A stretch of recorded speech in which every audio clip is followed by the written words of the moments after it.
Durante 8 meses, fingí estar senil y confundida, mientras mi hija y mi yerno planeaban internarme para robar mi herencia. Ellos no sabían que cada palabra de ellos estaba siendo grabada. El día de mi cumpleaños número 75, revelé la verdad ante todos, y lo que pasó después los dejó en la más absoluta miseria. Deja en los comentarios desde qué país nos estás viendo. Nos encanta saber de dónde viene nuestra familia. Todo empezó aquella mañana de martes, cuando desperté en el hospital y me di cuenta de que mi vida nunca volvería a ser la misma. Acababa de sufrir un pequeño derrame. Nada grave, según los médicos. Mi recuperación sería completa en algunas semanas. Pero algo me decía que no debía contarle eso a mi familia todavía. Mi nombre es Guadalupe Morales. Tengo 75 años y pasé la vida entera construyendo un pequeño imperio. Empecé vendiendo dulces en el tianguis a los 15 años. Después abrí una lonchería y con trabajo duro y mucha dedicación, terminé siendo dueña de 3 restaurantes muy exitosos en la Ciudad de México. Nunca fue fácil. Crié a mi hija Beatriz sola después de que mi marido nos abandonó cuando ella tenía apenas 2 años. Trabajé el doble para que nada le faltara. Beatriz siempre fue consentida. Reconozco que tal vez me equivoqué en eso.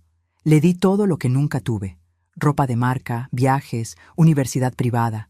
Se graduó en administración, pero nunca quiso trabajar de verdad. Se casó con Marcelo a los 25 años, un hombre guapo y carismático, que nunca logró mantener un empleo por más de 6 meses. Vivían de la mesada que yo les daba mensualmente. Cuando la ambulancia me llevó a casa esa tarde, fingí estar más confundida de lo que realmente estaba. Quería ver cómo reaccionarían. Beatriz estaba en la puerta, pero no vi lágrimas en sus ojos. Vi solo impaciencia. Marcelo estaba a su lado, pegado al celular, sin siquiera mirarme. La enfermera ayudó a acomodarme en la cama. Doña Guadalupe está consciente, pero un poco desorientada, le explicó a Beatriz. Es normal tras un derrame leve. Con los cuidados adecuados se recuperará completamente. Vi a Beatriz intercambiar una mirada rápida con Marcelo. No era una mirada de alivio. Era algo diferente. Algo que me dejó con un nudo en el estómago. ¿Cuánto tiempo para que esté normal de nuevo?, preguntó Beatriz con una frialdad que nunca había notado antes. Difícil decirlo. Pueden ser algunas semanas o algunos meses, depende de cada paciente, respondió la enfermera. En ese momento decidí que iba a fingir estar peor de lo que estaba. Algo dentro de mí, un instinto maternal tal vez, me decía que necesitaba descubrir quién era realmente la persona que había criado. En los primeros días dejé que me trataran como a una anciana senil. Fingía no reconocer objetos simples. Dejaba caer comida de la boca. Miraba a la nada durante horas. Y cada día que pasaba, veía más claramente el verdadero carácter de mi hija y de mi yerno. Una semana después de mi llegada del hospital, escuché una conversación que lo cambió todo. Era de madrugada, y yo debería estar dormida bajo el efecto de las medicinas que Beatriz me obligaba a tomar, pero yo escupía las pastillas en cuanto ella salía del cuarto. Aprendí eso viendo una película vieja. Escuché voces viniendo de la sala. Me levanté despacio de la cama. Mis piernas estaban débiles por falta de ejercicio, pero logré llegar hasta la puerta entreabierta. Lo que oí me heló la sangre. «Marcelo, necesitamos acelerar las cosas», decía Beatriz. «La vieja está completamente fuera de sí. No va a durar mucho tiempo así». «¿Y qué sugieres?», respondió mi yerno con esa voz arrastrada que siempre me irritó. «Podemos pedir que la declaren incapaz. Con un certificado médico, yo asumo el control de todo. Los restaurantes, las cuentas, la casa en Acapulco. Todo pasa a mi nombre». Mi corazón latía tan fuerte que temí que ellos pudieran escucharlo. Mi propia hija estaba planeando robarme. «¿Y si mejora?», preguntó Marcelo. Beatriz se rió. Fue una risa fría que nunca había escuchado antes. «¿Ya viste cómo está?», babeando, mirando las paredes. «Los médicos dijeron que puede ser permanente, y aunque no lo sea, ¿quién le va a creer? Vamos a tener todos los documentos legales. Estará internada en algún lugar donde no pueda causar problemas». Volví a la cama temblando. No de miedo, sino de coraje. Un coraje frío y calculado que no sentía hace mucho tiempo. En ese momento, Guadalupe Morales, la empresaria que construyó todo desde cero, decidió entrar en guerra.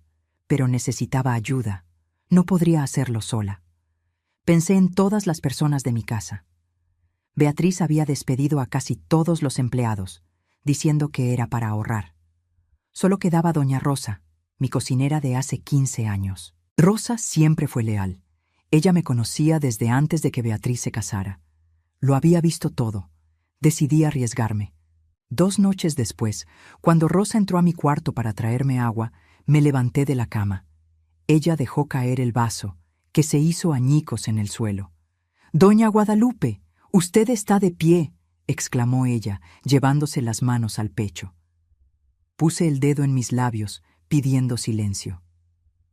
«Rosa, necesito tu ayuda, y necesito saber si puedo confiar en ti». Ella asintió rápidamente, con lágrimas en los ojos. «Siempre, doña Guadalupe, siempre». Le conté todo lo que había escuchado. Vi el coraje crecer en sus ojos.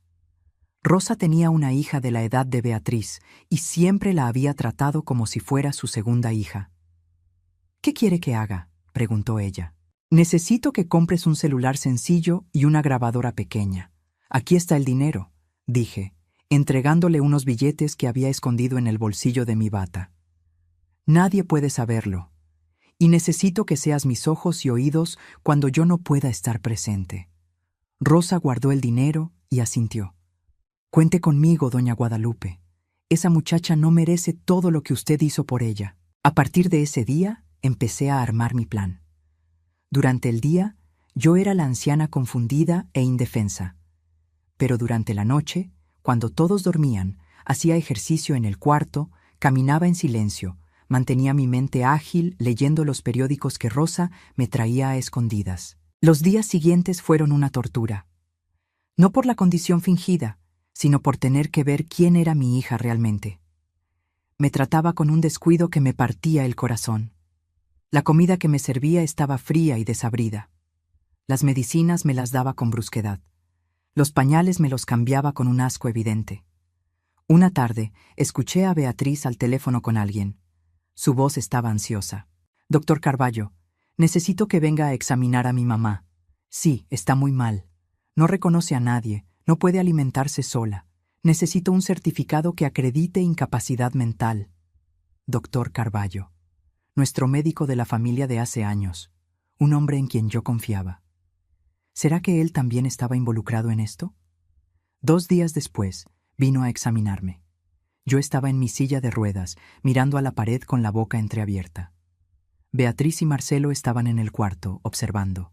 «Doña Guadalupe», llamó el doctor, «¿puede oírme?». No reaccioné. Mantuve mi mirada fija en la nada. Encendió una linterna y examinó mis ojos. Probó mis reflejos. Hizo preguntas que no respondí. Durante todo el examen, mantuve mi actuación perfecta. «Bien», dijo finalmente, volviéndose hacia Beatriz. «El cuadro es preocupante. Demuestra signos claros de demencia avanzada, probablemente causada por el derrame». «¿Entonces puede hacer el certificado?», preguntó Beatriz, y yo podía escuchar la ansiedad mal disfrazada en su voz. «Puedo. Voy a preparar un documento certificando incapacidad mental total. Con eso, podrás asumir la tutela legal». Cuando todos salieron del cuarto, sentí ganas de llorar, pero no podía. No todavía. Necesitaba ser fuerte.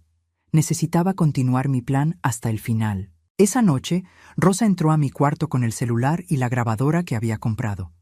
Eran pequeños y discretos, perfectos para lo que necesitaba. «Doña Guadalupe, logré grabar la conversación de ellos esta tarde», susurró ella, entregándome la grabadora. Me puse los audífonos pequeños que ella había traído y apreté el botón. Lo que escuché me dejó aún más indignada. «¿Cuánto tiempo para que podamos vender los restaurantes?», era la voz de Marcelo. «En cuanto tenga la tutela, puedo hacer lo que quiera», respondió Beatriz. «Ya tengo un comprador interesado. Están dispuestos a pagar 800,000 al contado. Podemos agarrar el dinero e irnos de viaje. Tal vez mudarnos al extranjero. ¿Y tu mamá? Hay asilos baratos en el Estado de México, lugares donde nadie va a visitarla.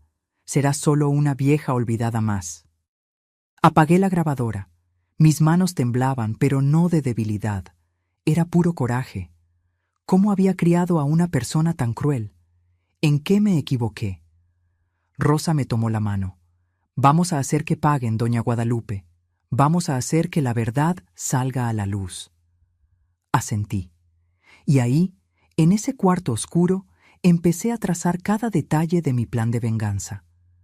Mi cumpleaños número 75 sería en 2 meses. Sería la ocasión perfecta para revelarlo todo. Las semanas siguientes fueron las más difíciles de mi vida. Cada día era una actuación que agotaba mis fuerzas emocionales. Tenía que ver a mi hija vendiendo mis cosas, planeando mi futuro en un asilo miserable, gastando mi dinero como si yo ya estuviera muerta. Beatriz empezó a llevar a Marcelo a cenar todos los días. Comían en mi mesa, usando mi vajilla fina, bebiendo mis vinos caros. Y yo estaba ahí, sentada en una silla de ruedas en la esquina, siendo alimentada con una papilla aguada. «Es una lástima que no pueda disfrutar estas cosas ahora», decía Marcelo, brindando con una copa de mi mejor vino tinto. «¿Cuánto cuesta este vino?» «500 pesos la botella», respondía Beatriz con naturalidad. «Pero ella no lo va a extrañar. Mírala, ni sabe dónde está». Yo apretaba los dientes bajo mi máscara de confusión. La pequeña grabadora estaba escondida en el bolsillo de mi bata, capturando cada palabra. Rosa hacía su parte perfectamente. Ella observaba todo, me contaba conversaciones que yo no podía oír, y discretamente fotografiaba documentos que Beatriz dejaba regados por el despacho. Fue Rosa quien descubrió que Beatriz ya había falsificado mi firma en algunos documentos. Había practicado durante semanas, copiando mi letra en papeles que después quemaba. Pero Rosa logró rescatar uno de esos papeles de la basura antes de que fuera desechado. «Esto es un delito», susurró Rosa una noche, mostrándome el papel. «Esto amerita cárcel, doña Guadalupe». «Lo sé», respondí, «y vamos a usar eso en el momento justo». Pero no eran solo Beatriz y Marcelo. Descubrí que había más personas involucradas en esta conspiración. El doctor Carballo recibía sobornos para elaborar certificados falsos. El abogado que Beatriz había contratado, un tal Roberto Silva, era especialista en casos de tutela y estaba ayudando a preparar toda la documentación fraudulenta. Una tarde, mientras fingían que yo estaba dormida después de comer, se reunieron en la sala para discutir los detalles finales. «Todo está listo», dijo Roberto, extendiendo papeles sobre la mesa de centro. «Con su firma aquí, transferimos todos los bienes a tu nombre, Beatriz. Los restaurantes, la casa en la playa, las inversiones, todo». «¿Y nadie va a cuestionar?», preguntó Beatriz. «Tenemos el certificado médico que acredita incapacidad total. Te tenemos a ti como única hija y heredera natural. Y tenemos testigos que van a confirmar su estado. Todo es perfectamente legal». Marcelo se rió. «¿Legal? Qué palabra tan bonita para lo que estamos haciendo. Prefieran llamarlo necesario», respondió Roberto. «Ustedes solo están protegiendo su patrimonio. Al final, todo sería para ustedes de cualquier forma. Solo están acelerando el proceso». Desde mi rincón, observé todo a través de mis párpados entrecerrados. La grabadora en mi bolsillo estaba encendida. Cada palabra, cada risa cínica, cada plan fraudulento estaba siendo documentado. Pero lo peor estaba por venir. Una noche de jueves, escuché a Beatriz hablando con alguien por teléfono. Su voz era baja, casi un susurro, pero logré oírla. «No te preocupes, mi mamá no va a durar mucho tiempo en el asilo. El lugar es pésimo, ya investigué. La tasa de mortalidad en los primeros 6 meses es alta. Neumonía, infecciones, esas cosas que les dan a los viejos». Mi sangre se heló. Mi hija no solo estaba planeando robarme, estaba planeando matarme indirectamente, poniéndome en un lugar donde sabía que no sobreviviría. Cerré los ojos con fuerza, luchando contra las lágrimas. No podía llorar ahora. No podía demostrar ninguna emoción. Si lo hacía, todo mi plan se vendría abajo. Esa noche, cuando Rosa vino a ayudarme, me derrumbé. Por primera vez en todos esos meses, dejé caer las lágrimas. Me quiere ver muerta, Rosa, susurré entre sollozos. Mi propia hija me quiere ver muerta. Rosa me abrazó, también llorando. No vamos a dejar que eso pase, doña Guadalupe. Vamos a exponer a esa víbora antes de que pueda hacer cualquier cosa.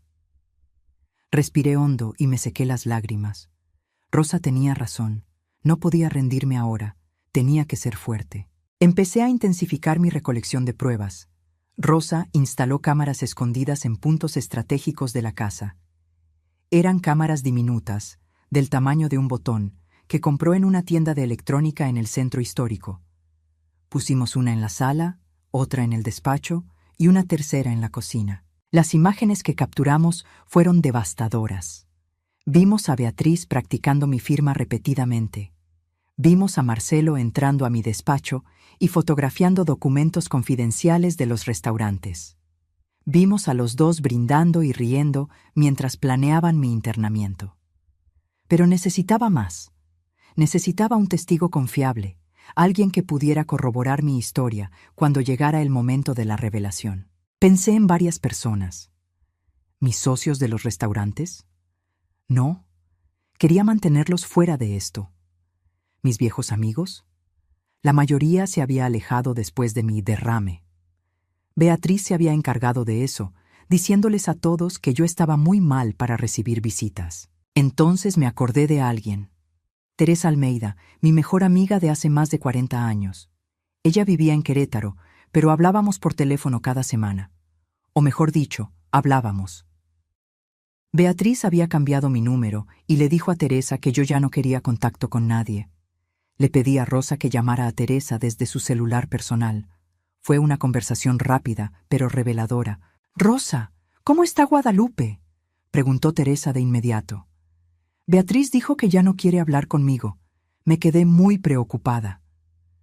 «Doña Teresa, necesito que venga para acá, urgente, y no se lo cuente a nadie», dijo Rosa. «¿Qué está pasando?» «Es sobre doña Guadalupe. Ella la necesita, pero tiene que ser en secreto». Teresa no hizo más preguntas. Dijo que tomaría el primer autobús al día siguiente. Cuando Teresa llegó, Rosa la hizo entrar por la puerta de servicio a media tarde, cuando Beatriz había salido a ver al abogado. Yo estaba esperando de pie, completamente lúcida, en mi cuarto. Teresa me vio y se tapó la boca con las manos, con los ojos llenos de lágrimas. «Guadalupe, ¿estás bien?» Abracé a mi amiga, sintiendo un alivio inmenso. «Lo estoy, Teresa, y necesito contarte todo». Pasé la siguiente hora relatando todo lo que había pasado en los últimos meses. Le mostré las grabaciones, los videos, los documentos que Rosa había fotografiado. Teresa se quedaba cada vez más impactada. «Esto es horrible, Guadalupe. ¿Cómo puede una hija hacerle esto a su propia madre?» «Ambición», respondí simplemente. «Pura ambición». «¿Qué vas a hacer?» Le expliqué mi plan. El cumpleaños número 75, la fiesta que Beatriz estaba organizando, no por amor, sino para guardar las apariencias ante la sociedad. Sería en esa fiesta donde yo lo revelaría todo. «Voy a necesitar que estés ahí», le dije a Teresa, «como testigo, como prueba de que estoy lúcida y sana». Teresa me tomó las manos. «Cuenta conmigo. Pero Guadalupe, ¿estás segura? Exponer a tu hija así puede ir a la cárcel». «Lo sé», respondí, y mi voz era firme. «Y se lo merece, no solo por lo que me hizo, sino por lo que planeaba hacer. Me iba a matar, Teresa, no directamente, pero me iba a meter en un lugar donde sabía que moriría». Teresa asintió, con las lágrimas rodando por su cara. «Entonces hagámoslo. Vamos a mostrarle la verdad a todo el mundo». Antes de que Teresa se fuera, todavía por la entrada de servicio, me abrazó fuerte. «Eres la mujer más fuerte que conozco, Guadalupe. Siempre lo has sido, y vas a salir de esta más fuerte todavía». Después de que se fue, volví a mi silla de ruedas. Unos minutos después, escuché la puerta principal abrirse. Beatriz había vuelto. «Mamá», llamó ella, entrando a mi cuarto. Su voz era fingida, melosa. «¿Cómo estás hoy?». La miré con mis ojos vacíos y no respondí. Ella suspiró dramáticamente. «Hoy firmé más papeles para cuidarte mejor», dijo, acercándose.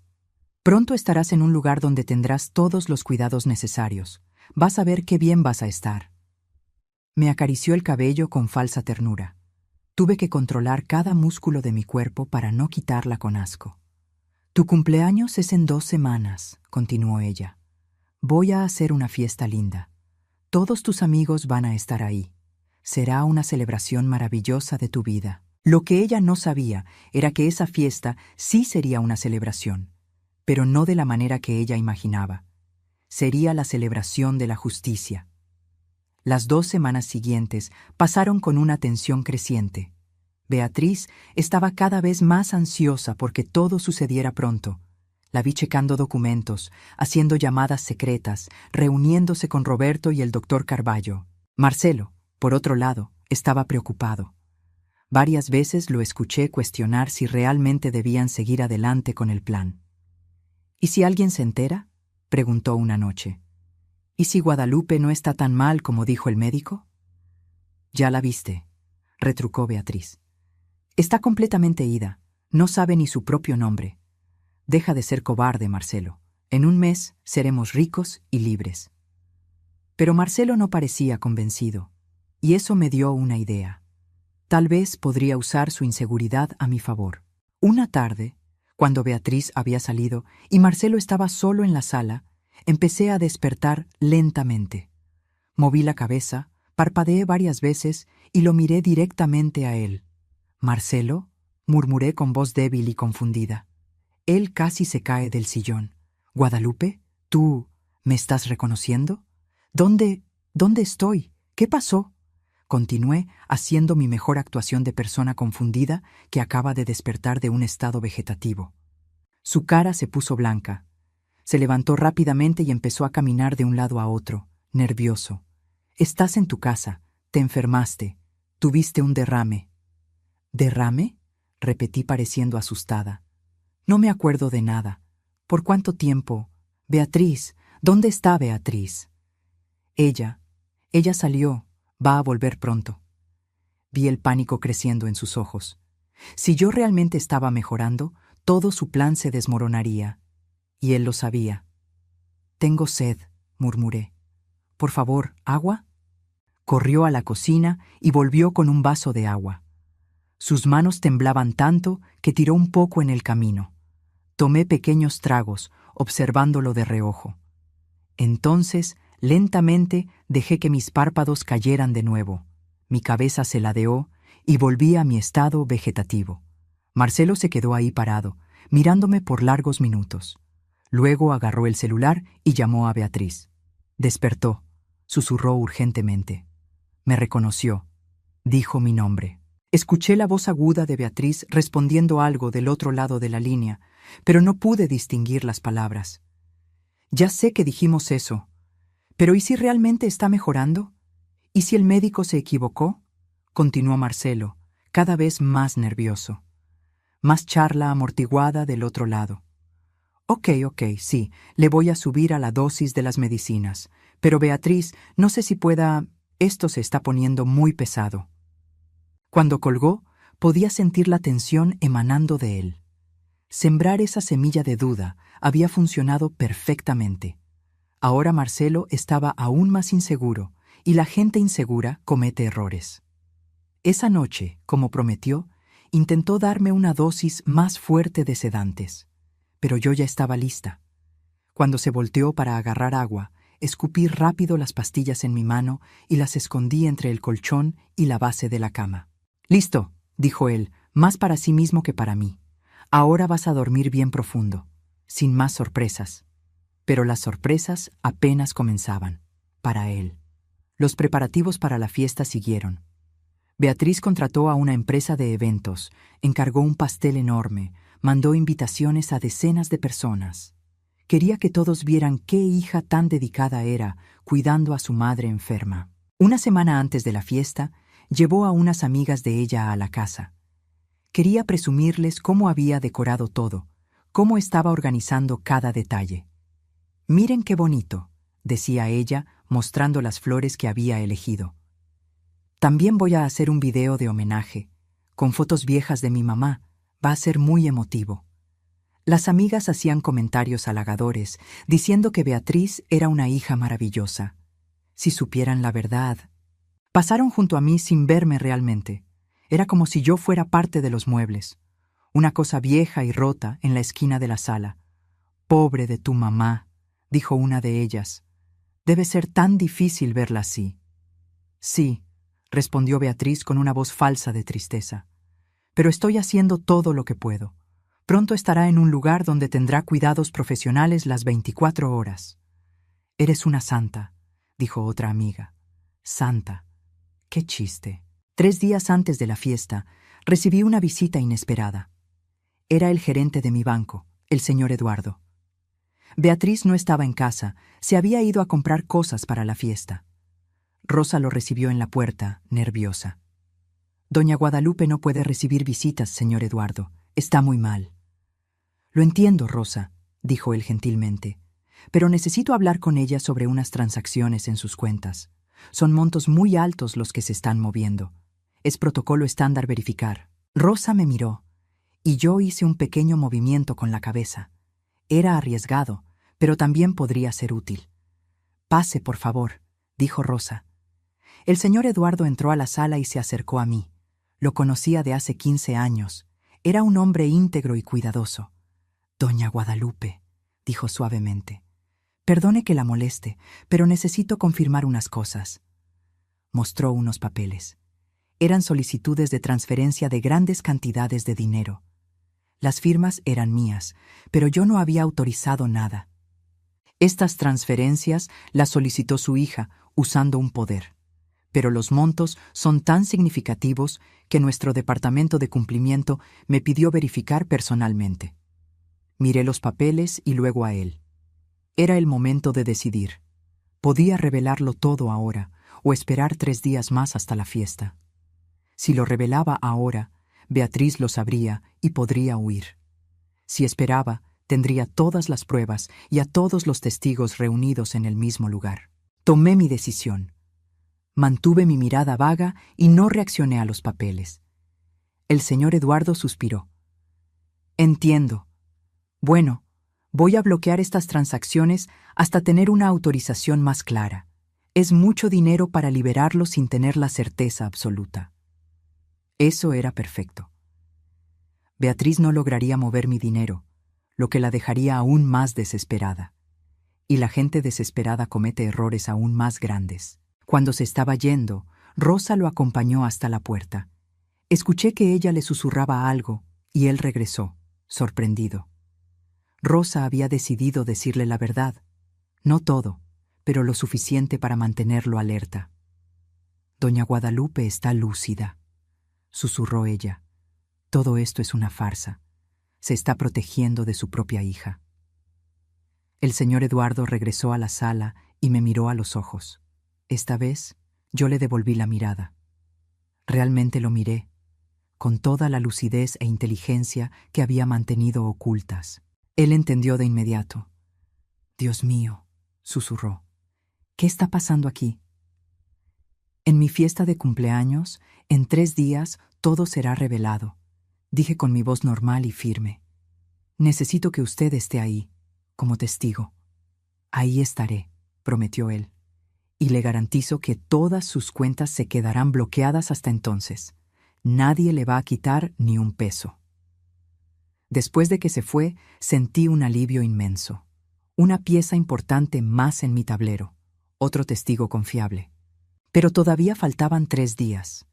3 largos días hasta el momento de la verdad. La noche anterior a mi cumpleaños tuve dificultad para dormir. No por nervios o miedo, sino por anticipación. Todo estaba listo. Todas las piezas estaban en su lugar. Mañana sería el día en que la verdad finalmente saldría a la luz. Rosa lo había organizado todo a la perfección. El equipo de proyección que se usaría para mostrar el video de homenaje estaba modificado. Habíamos conectado una laptop escondida que mostraría nuestros propios videos. Teresa había vuelto a la ciudad y se estaba quedando en un hotel, lista para aparecer en el momento indicado. El señor Eduardo confirmó su asistencia, y yo tenía en mi poder todas las grabaciones, todos los documentos, todas las pruebas que necesitaba. A las 3 de la mañana me levanté de la cama. Ya no podía estar acostada. Fui hasta la ventana de mi cuarto y miré el jardín iluminado por la luna. ¿Cuántas veces en esta vida me había quedado despierta planeando, construyendo, luchando? Había empezado a los 15 años vendiendo dulces y había llegado a los 75 siendo dueña de 3 restaurantes. Había sobrevivido a un marido que me abandonó. Había criado a una hija sola. Había enfrentado crisis económicas, competidores, dificultades de todo tipo. Y ahora estaba enfrentando la mayor traición de todas, de mi propia hija. Escuché un ruido en el pasillo. Era Beatriz. Ella tampoco podía dormir. Me acerqué a la puerta entreabierta y la escuché hablando por celular. «Todo va a salir bien», le decía a alguien, probablemente a Marcelo.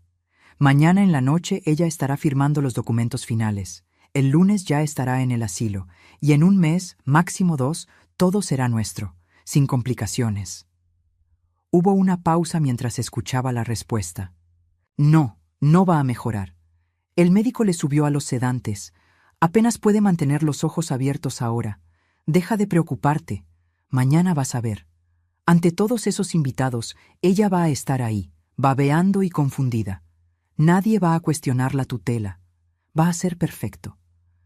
Volví a la cama y finalmente dormí. Un sueño profundo y tranquilo.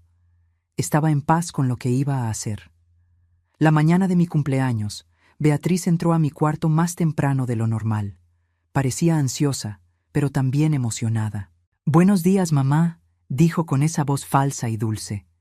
«Hoy es un día especial, tu cumpleaños. Vamos a hacer que quedes hermosa». Había contratado a una peluquera y una maquillista. Llegaron como a las 9 de la mañana y pasaron 1 hora arreglándome. Me lavaron y peinaron el cabello, me maquillaron, me pusieron un vestido elegante que Beatriz había comprado. «Está hermosa», dijo la maquillista cuando terminó. «No parece tener 75 años». «Lástima que ella no lo sabe», murmuró Beatriz, pero luego sonrió falsamente. «Gracias, muchachas. Pueden irse. La fiesta empieza a las 6 de la tarde». Cuando se fueron, Beatriz me llevó hasta el espejo grande del pasillo. Era la primera vez en meses que me veía. Me quedé sorprendida. Sí, estaba más flaca, tenía ojeras, pero mis ojos todavía tenían ese brillo de determinación. La maquillista había hecho un buen trabajo escondiéndolas, pero yo sabía que estaban ahí. «Vamos a bajar», dijo Beatriz empujándome en la silla de ruedas. «La gente de la fiesta va a empezar a llegar para preparar todo». El día pasó en un ajetreo de gente entrando y saliendo, decoradores trayendo flores, la gente del banquete organizando la comida, músicos probando sus instrumentos. Y yo estaba ahí, en mi rincón, observándolo todo. Rosa pasó junto a mí varias veces, haciéndome pequeñas señas para asegurarme de que todo estaba conforme a lo planeado. La laptop estaba conectada, los archivos estaban listos, los testigos estaban avisados. A las 5:30 de la tarde, los primeros invitados empezaron a llegar. Eran como 50 personas. Mis socios de los restaurantes, algunos viejos amigos, conocidos de la sociedad, gente que Beatriz había invitado para guardar las apariencias. Todos pasaban junto a mí, saludando, diciendo palabras amables que yo no respondía. Algunos parecían genuinamente tristes al ver mi estado. Otros solo cumplían con el protocolo social. A las 6 en punto, Beatriz se subió a un pequeño escenario que habían montado en la sala. Estaba radiante, usando un vestido rojo caro y las joyas que le había robado a la caja fuerte de mi difunta madre. «Buenas noches a todos», empezó ella con una sonrisa amplia. «Gracias por venir a celebrar los 75 años de mi mamá. Sé que ella estaría muy feliz si pudiera expresarlo». Hubo murmullos de simpatía del público. «Como todos saben», continuó Beatriz, «mi mamá sufrió un derrame hace unos meses y lamentablemente no se recuperó como esperábamos. Pero aquí estoy yo, dedicando mi vida a cuidarla, garantizando que tenga todo el confort y el cuidado que se merece. Mentiras. Todo mentiras. Preparé un video especial en homenaje a ella, dijo Beatriz, haciéndole una seña al operador de la proyección. Un tributo a la vida increíble que construyó. La luz se apagó. La pantalla grande en la pared se iluminó. Y fue entonces cuando sucedió. En lugar del video sentimental que Beatriz había preparado, apareció una grabación de la sala. Era del día en que Beatriz, Marcelo, Roberto y el doctor Carballo se habían reunido para planearlo todo. El audio se escuchaba fuerte y claro. Todas las 50 personas presentes podían oír perfectamente. Con su firma aquí, transferimos todos los bienes a tu nombre, Beatriz. Los restaurantes, la casa en la playa, las inversiones. Todo, decía la voz de Roberto en la grabación. ¿And nobody is going to question it?, preguntaba Beatriz. Tenemos el certificado médico que acredita incapacidad total. La sala se quedó en silencio absoluto. Todas las miradas se volvieron hacia Beatriz, que estaba pálida como un muerto. ¡Apaguen eso!, gritó ella corriendo hacia el operador. ¡Apáguenlo ahora! Pero el video siguió. Mostró más conversaciones, más planes, más evidencias de la conspiración. Mostró a Beatriz practicando mi firma. Mostró a Marcelo fotografiando documentos confidenciales.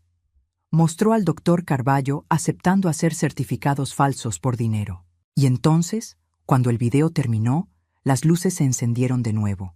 Y yo me levanté. Lentamente, deliberadamente, me levanté de mi silla de ruedas. Me enderecé por completo, mirando directamente a mi hija. El silencio en la sala era ensordecedor. «Sorpresa», dije, y mi voz resonó clara y fuerte por toda la sala. Beatriz estaba congelada en su lugar, con la cara blanca como un papel. Marcelo había tirado su copa de champaña, que se hizo añicos en el suelo. Roberto intentó moverse discretamente hacia la puerta, pero los invitados bloqueaban su paso, todos demasiado atónitos para moverse. Caminé lentamente hacia el escenario. Cada paso era firme y decidido. 8 meses fingiendo estar inválida habían debilitado un poco mis piernas, pero no iba a demostrar debilidad ahora. No en este momento. «Mamá, ¿tú puedes caminar?» Beatriz finalmente logró tartamudear. «Puedo hacer mucho más que caminar», respondí, subiendo los escalones del escenario. «Puedo hablar, puedo pensar, puedo recordar cada palabra cruel que dijiste, cada plan maligno que tramaron, cada vez que me trataron como basura en mi propia casa». Agarré el micrófono de la base y me volteé hacia los invitados.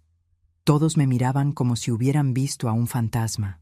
«Pido una disculpa por transformar mi cumpleaños en un tribunal», empecé. «Pero a veces la verdad necesita un público. Ya vieron los videos, escucharon las conversaciones, pero quiero que sepan que hay mucho más». Le hice una seña a Rosa, que estaba en la cabina de sonido. Ella apretó otro botón y empezó una nueva grabación. Era solo audio, pero la voz era clara. Era Beatriz al teléfono, hablando sobre el asilo donde planeaba meterme. «No te preocupes, mi mamá no va a durar mucho tiempo en el asilo. El lugar es pésimo, ya investigué. La tasa de mortalidad en los primeros 6 meses es alta. Neumonía, infecciones, esas cosas que les dan a los viejos». Hubo un grito ahogado de horror de varias personas. Vi a algunas mujeres llevarse las manos a la boca, impactadas. Cuando la grabación terminó, miré directamente a Beatriz. «No solo estabas planeando robarme, estabas planeando matarme, a tu propia madre». «No fue eso lo que quise decir», gritó Beatriz, finalmente reaccionando. «Estás sacando todo de contexto. Yo solo estaba preocupada». «¿Preocupada?», repetí, mi voz ganando fuerza. «Estabas preocupada por cuánto tiempo tardaría en morirme para que pudieras quedarte con todo el dinero». Marcelo se volteó para huir, pero 2 hombres grandes le bloquearon el camino. Eran guardias que yo había contratado específicamente para este momento. «Nadie va a salir de aquí hasta que terminemos», anuncié. «Especialmente no los 3 conspiradores principales». Fue entonces cuando Teresa entró por la puerta principal. Caminó con confianza por el pasillo que se abrió entre los invitados y subió al escenario a mi lado. «Damas y caballeros», dijo ella, «soy Teresa Almeida, la mejor amiga de Guadalupe por más de 40 años. Puedo testificar que ella está completamente lúcida y sana. Hablé largamente con ella hace una semana. Ella planeó todo esto sola, con la ayuda de la leal Rosa». Rosa, que estaba al fondo, saludó tímidamente.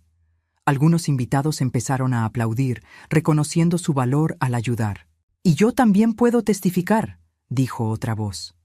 Era el señor Eduardo, el gerente del banco, que se adelantó. «Doña Guadalupe me buscó hace 3 días. Ella es mentalmente capaz y me instruyó bloquear todas las transacciones sospechosas que su hija estaba intentando hacer. Transferencias por un valor de más de 2 millones de pesos. La multitud murmuró en shock al escuchar la cantidad. Beatriz finalmente explotó. «Ustedes no entienden. Ella es una manipuladora. Siempre lo ha sido. Controló toda mi vida. Este dinero es mío por derecho. Me lo merezco después de todo lo que aguanté». «¿Todo lo que aguantaste?», repetí, mi voz temblando de coraje contenido. «Te di todo, Beatriz. Ropa, educación, casa, comida. Trabajé 16 horas al día para que nunca te faltara nada. Y todo lo que aguantaste fue tener una madre que te amaba demasiado para ver quién eras realmente». Lágrimas rodaban por mi cara ahora, pero no eran lágrimas de debilidad. Eran lágrimas de liberación. «¿Sabes qué fue lo más difícil en estos 8 meses?», continué. «No fue fingir estar enferma. No fue ser maltratada y humillada. Fue darme cuenta de que fallé como madre, que de alguna forma crié a un monstruo capaz de desear la muerte de su propia madre por dinero». «No tienes derecho a llamarme monstruo», gritó Beatriz. «Nunca me pusiste atención de verdad. Siempre fue el trabajo, siempre fueron los restaurantes. Yo solo era un accesorio en tu vida perfecta». «¿Entonces era eso?», pregunté, mi voz volviéndose más suave. «¿Hiciste todo esto por resentimiento? ¿Por creer que no te amaba lo suficiente? Beatriz, te amaba demasiado. Tanto que te di todo y nunca te enseñé a luchar por nada. Y ese fue mi error». El silencio en la sala era absoluto. Algunos invitados estaban llorando junto conmigo. «Pero eso se acaba hoy», declaré, recuperando mi fuerza. «Hoy vas a aprender sobre las consecuencias». Hice otra seña y 3 policías que estaban esperando afuera entraron. Yo los había contactado días antes, les mostré todas las evidencias. Tenían órdenes de aprehensión listas. «Beatriz Santos y Marcelo Silva», dijo el sargento, «quedan detenidos por conspiración para cometer fraude, falsificación de documentos e intento de apropiación indebida. Roberto Silva queda detenido por complicidad y mala conducta profesional. Doctor Carballo, usted también queda detenido por falsificación de certificados médicos». El caos se instaló. Beatriz intentó correr, pero los guardias la sujetaron. Marcelo empezó a llorar, suplicando perdón. Roberto intentó argumentar que todo era un malentendido. El doctor Carballo se quedó en silencio, sabiendo que no había defensa posible. Cuando los esposaron, Beatriz se volteó hacia mí una última vez. «Te vas a arrepentir de esto», dijo con veneno en la voz. «Soy tu hija, tu sangre. ¿Cómo puedes hacerme esto?». La miré con tristeza, pero también con determinación. «Exactamente porque eres mi hija, porque te amo demasiado para dejar que te transformes completamente en algo irreconocible. Tal vez en la cárcel aprendas el valor de las cosas que siempre tuviste gratis. Tal vez te conviertas en la persona que siempre quise que fueras. Te odio», escupió las palabras. «Lo sé», respondí calmadamente, «pero yo todavía te amo, y es por eso que voy a hacer lo correcto, aunque sea lo más difícil que he hecho jamás». Los policías se los llevaron. Beatriz gritando, Marcelo llorando, Roberto amenazando con demandas, el doctor Carballo en silencio resignado. Cuando la puerta se cerró tras ellos, me volteé hacia los invitados. «Pido disculpas de nuevo por transformar esta noche en un espectáculo, pero necesitaba que hubiera testigos, necesitaba que la verdad fuera pública. Una mujer en el público empezó a aplaudir, luego otra y otra. Pronto toda la sala estaba aplaudiendo. No era una celebración, era un reconocimiento. Reconocimiento al valor que había tomado hacer lo que hice. Teresa me abrazó en el escenario. Rosa subió y también me abrazó. Y ahí, rodeada de gente que realmente se preocupaba por mí, lloré todas las lágrimas que había guardado por 8 largos meses. La fiesta siguió, pero con un tono completamente diferente al planeado. En lugar de ser una celebración melancólica de una mujer que había perdido la cabeza, se convirtió en una celebración de la verdad y la justicia. La gente se me acercaba, no con lástima, sino con admiración. Conté mi historia repetidamente esa noche. Cada detalle de la farsa, cada momento difícil, cada decisión que tuve que tomar. ¿Cómo lo lograste?, preguntó una de mis antiguas socias. ¿Cómo lograste mantener la farsa por tanto tiempo? Coraje, respondí honestamente, y amor propio. Había construido una vida desde cero. No iba a dejar que me quitaran eso sin pelear. La gente del banquete, que había presenciado todo, insistió en servir la comida que habían preparado. «Usted se merece una fiesta de verdad», dijo el chef. Así que comimos, bebimos y platicamos. Teresa no se quitó de mi lado en toda la noche, y Rosa fue finalmente reconocida como la heroína que era. «Arriesgaste tu trabajo, tu seguridad, todo para ayudarme», le dije a Rosa en cierto momento. «¿Cómo puedo agradecértelo?» «Viéndola libre», respondió ella con una sonrisa. «Eso es agradecimiento suficiente». Pero yo ya tenía otros planes para Rosa. Ella no lo sabía todavía, pero iba a garantizar que nunca más tuviera que preocuparse por dinero. A medida que la noche avanzaba y los invitados empezaban a irse, cada uno me abrazaba y me ofrecía palabras de apoyo. «Si necesita un abogado para el proceso, búsqueme», dijo uno de los presentes que era abogado penalista. «Si quiere dar entrevistas sobre esto, puedo ayudarla a encontrar a los periodistas indicados», ofreció otro que trabajaba en los medios. «Doña Guadalupe», dijo uno de mis socios de los restaurantes, «queremos que regrese. La empresa no es la misma sin usted». Le sonreí. «Lo voy a pensar. Pero primero necesito recuperarme de verdad. 8 meses fingiendo estar enferma me dejaron más débil de lo que me gustaría admitir». Cuando el último invitado finalmente se fue, eran casi las 2 de la mañana. La casa estaba hecha un desastre, con copas vacías y platos por todas partes. Pero no me importaba. Rosa empezó a limpiar, pero la detuve. «Déjalo para mañana. Hoy solo vamos a descansar». Teresa había traído una maleta y se iba a quedar conmigo unos días. «No deberías estar sola ahora», insistió ella. No discutí. La verdad era que no quería estar sola. A pesar de toda la fuerza que había demostrado, por dentro estaba exhausta y emocionalmente destrozada.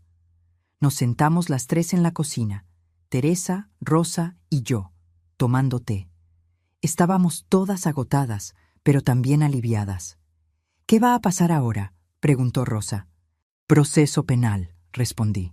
«Beatriz, Marcelo, Roberto y el doctor Carballo van a responder por sus actos. El abogado que contraté dijo que con todas las pruebas que tenemos, la condena está prácticamente garantizada». «¿Y qué hay de los restaurantes?», preguntó Teresa. «Voy a volver», decidí en ese momento. «No de inmediato, pero voy a volver. Esos restaurantes son mi vida. No voy a dejar que esta situación destruya todo lo que construí». «¿Y Beatriz?». Teresa hizo la pregunta que yo estaba evitando. «¿Qué sientes por ella ahora?». Me quedé en silencio por un largo momento, dándole vueltas a la taza de té entre mis manos.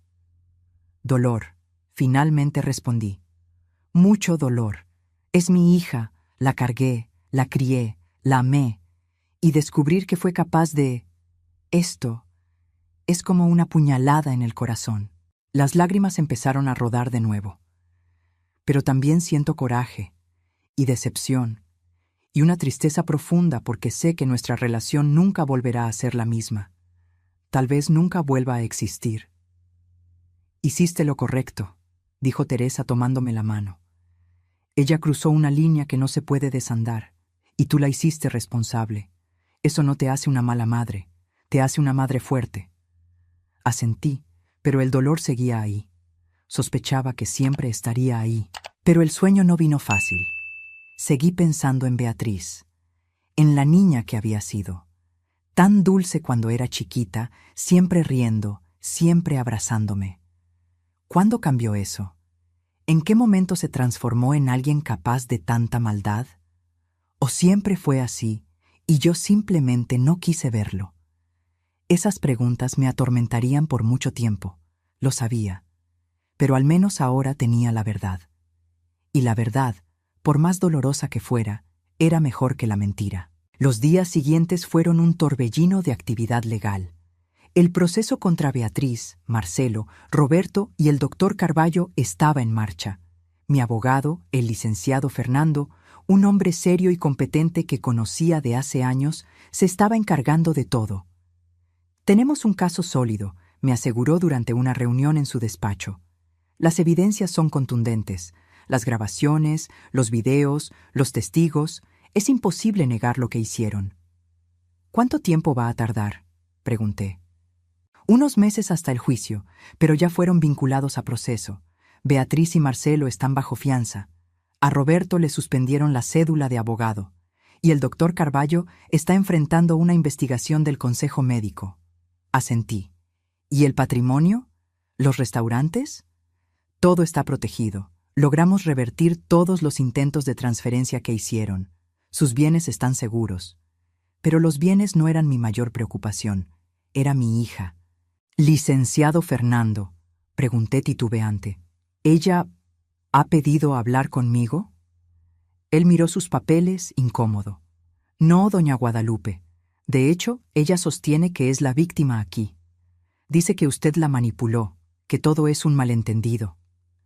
Sacudí la cabeza, no sorprendida, pero aún dolida. No aprendió nada entonces.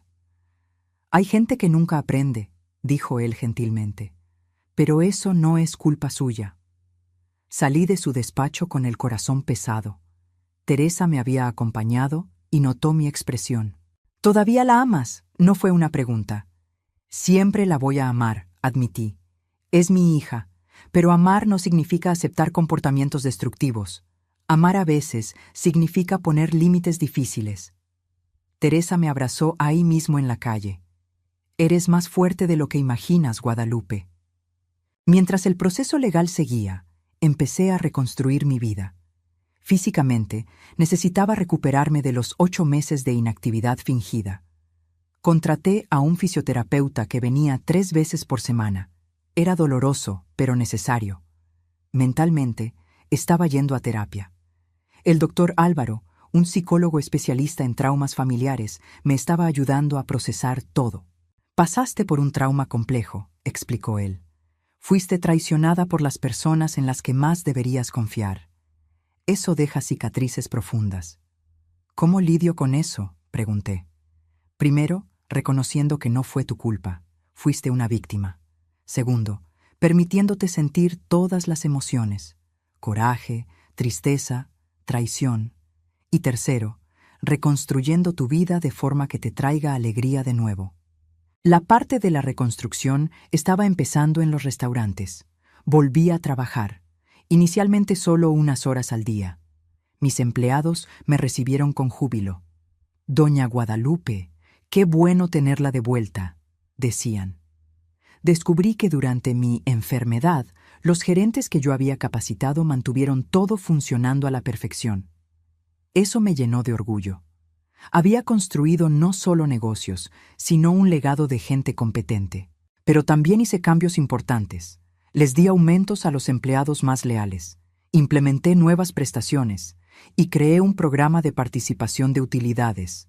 Si algo aprendí de esta situación, dije en una junta con todo el equipo, es que la familia no es solo la sangre.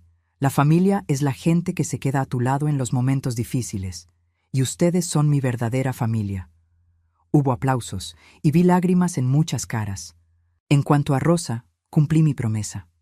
No solo le di un aumento sustancial, sino que también la puse como beneficiaria de un fondo de pensión vitalicio. Ella lloró cuando se lo conté. «Doña Guadalupe, esto es demasiado», protestó ella. «Es lo mínimo», respondí. «Arriesgaste todo para ayudarme. Mereces seguridad por el resto de tu vida». También le di la opción de seguir trabajando o jubilarse. Ella eligió quedarse. «Esta casa es mi casa también», dijo. «No la voy a abandonar ahora». Teresa se quedó conmigo 2 semanas antes de tener que regresar a su ciudad. La noche antes de irse, tuvimos una larga plática. «Vas a estar bien», me dijo. «Lo sé». «¿Cómo puedes estar tan segura?», pregunté. «Porque te conozco de hace 40 años. Eres la persona más resiliente que he conocido. Construiste un imperio de la nada, superaste un matrimonio fallido, criaste a una hija sola, y ahora superaste la mayor traición posible. Si hay alguien que puede sobrevivir a esto, eres tú». Abracé a mi amiga, agradecida por su presencia y apoyo. «Gracias por estar aquí, por creer en mí». «Siempre», respondió ella, «siempre voy a creer en ti». 3 meses después de mi revelación en la fiesta, vino el juicio. Los medios estaban ahí. Era un caso que había llamado la atención. «Hija intenta robar a madre fingiendo que tenía demencia». Era el titular que aparecía en todos lados. Tuve que testificar. Fue difícil, pero necesario. Me senté en el banquillo de los testigos y conté mi historia una vez más. Cada detalle, cada emoción, cada momento de dolor. Miré a Beatriz mientras hablaba. Ella evitaba mi mirada, mirando hacia abajo o a su abogado. Había adelgazado, estaba pálida. Por primera vez en meses sentí un destello de compasión por ella. Pero luego recordé las grabaciones, los planes, la frialdad con la que planeaba mi muerte. Y la compasión se evaporó. El fiscal mostró todas las evidencias: los videos, las grabaciones de audio, los documentos falsificados. Era imposible negarlo. La defensa intentó argumentar que Beatriz estaba bajo la influencia de Marcelo, que ella también era una víctima. Pero los videos mostraban claramente que ella era la mente detrás de todo. El jurado deliberó solo 3 horas. El veredicto: culpable de todos los cargos. Beatriz fue sentenciada a 5 años de prisión, Marcelo a 4, Roberto a 3. Y al doctor Carballo le revocaron permanentemente su cédula médica, además de 2 años de cárcel. Cuando anunciaron la sentencia, escuché un sollozo. Era Beatriz, finalmente llorando. Parte de mí quería correr hacia ella, abrazarla, decirle que todo estaría bien. Era mi instinto maternal, todavía fuerte a pesar de todo. Pero la parte racional, la parte que había sobrevivido a los últimos meses, me mantuvo sentada. Esas eran las consecuencias de sus actos. Ella necesitaba enfrentarlas. 6 meses después del juicio, mi vida había encontrado una nueva normalidad. Los restaurantes estaban prosperando. Mi salud, tanto física como mental, estaba mejor. Y había encontrado una paz que no sentía hace años. Rosa seguía conmigo, más como compañera que como empleada. Contraté a otra persona para hacer las labores domésticas pesadas, y Rosa y yo pasábamos las tardes tomando té y platicando. Teresa me visitaba regularmente y me había reconectado con viejos amigos que Beatriz había alejado durante mi enfermedad.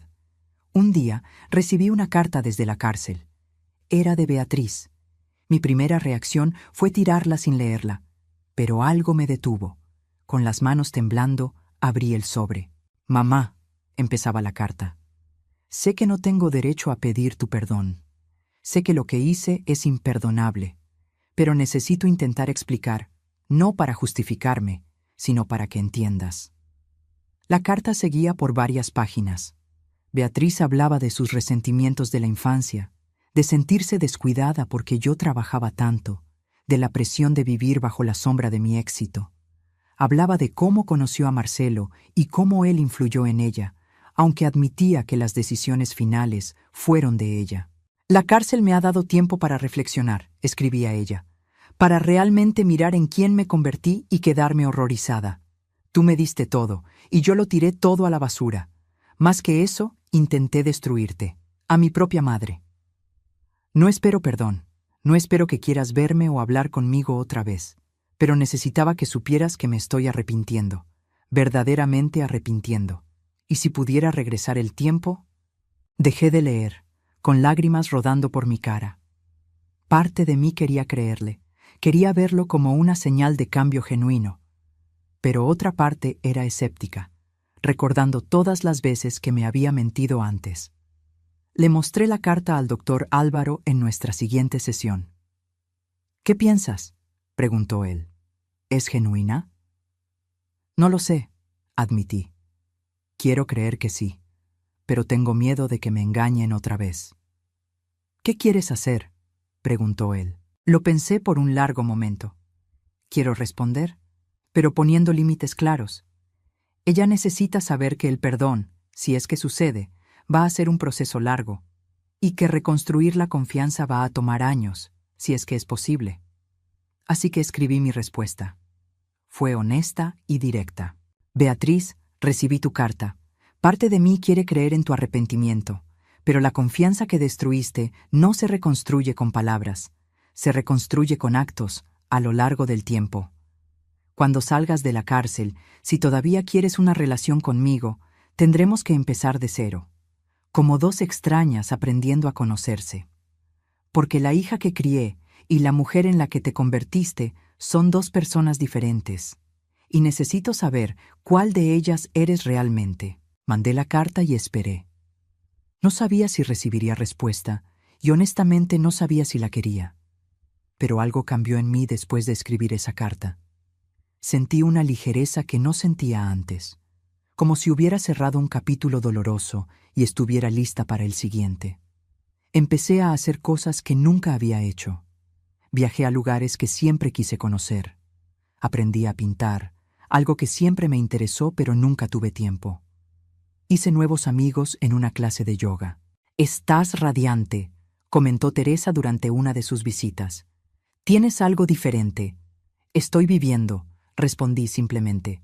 «Por primera vez en mucho tiempo estoy viviendo de verdad, no solo sobreviviendo o trabajando».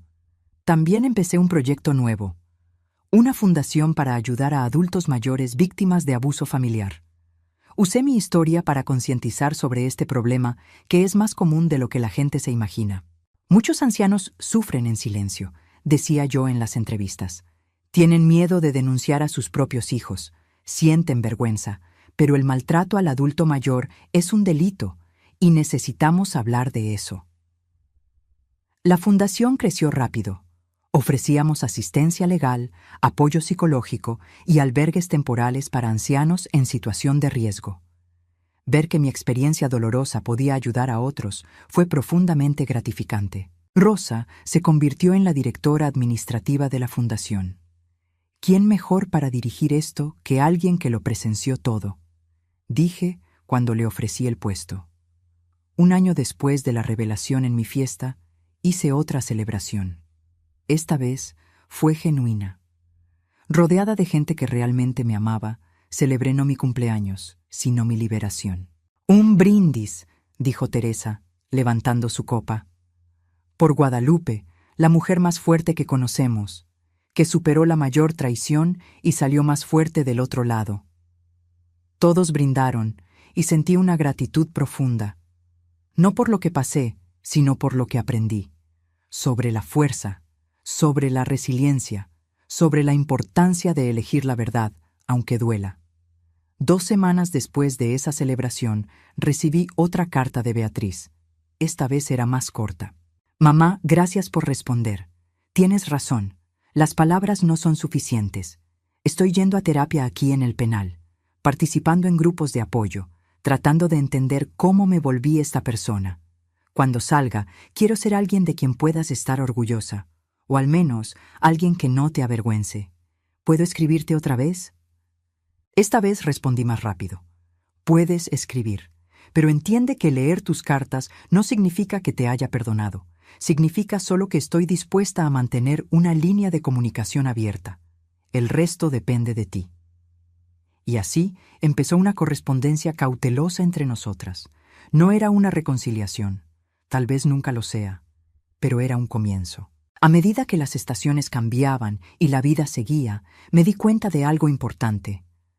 Había sido traicionada de la peor forma posible, pero no había sido destruida. De hecho, era más fuerte ahora que antes. Había descubierto quiénes eran mis verdaderos amigos. Había encontrado un propósito ayudando a otros. Había aprendido a vivir para mí, no solo para el trabajo o para mi familia. Y lo más importante, había aprendido que perdonar no significa olvidar o aceptar. Significa liberar el coraje que me estaba envenenando. Significa elegir seguir adelante, aunque cargue con las cicatrices. Una noche, sentada en la terraza de mi casa, mirando las estrellas, Rosa se vino a sentar a mi lado. «¿En qué piensa doña Guadalupe?», preguntó ella. «En lo extraña que es la vida», respondí. «Los peores momentos a veces nos llevan a los mejores lugares. Si nada de esto hubiera pasado, yo seguiría viviendo una mentira, creyendo que tenía una familia cuando en realidad solo tenía a gente dependiente de mi dinero». «¿Y ahora?», preguntó ella. «Ahora tengo una familia de verdad», respondí sonriéndole. «No de sangre, sino de elección, y eso es todavía más valioso». Rosa me tomó la mano y nos quedamos ahí, en un silencio cómodo, observando la noche. Mi historia no tuvo un final de cuento de hadas. Mi hija estaba en la cárcel. Nuestra relación, si es que todavía quedaba una, estaba irreparablemente dañada. Cargaba con cicatrices emocionales que probablemente nunca desaparecerían del todo. Pero estaba viva, estaba libre y estaba en paz. Y al final, eso era lo único que importaba. Querida audiencia, si esta historia tocó su corazón, por favor, dejen su like, comenten qué les pareció y suscríbanse al canal. Historias como esta necesitan ser contadas para que más gente entienda que el abuso a los ancianos es real y que siempre hay esperanza, siempre hay fuerza para reaccionar. Consideren hacerse miembros de nuestro canal para ayudarnos a seguir trayendo historias reales e importantes como esta. Juntos somos más fuertes. Juntos hacemos la diferencia. Gracias por ser parte de esta familia. Hasta la próxima historia.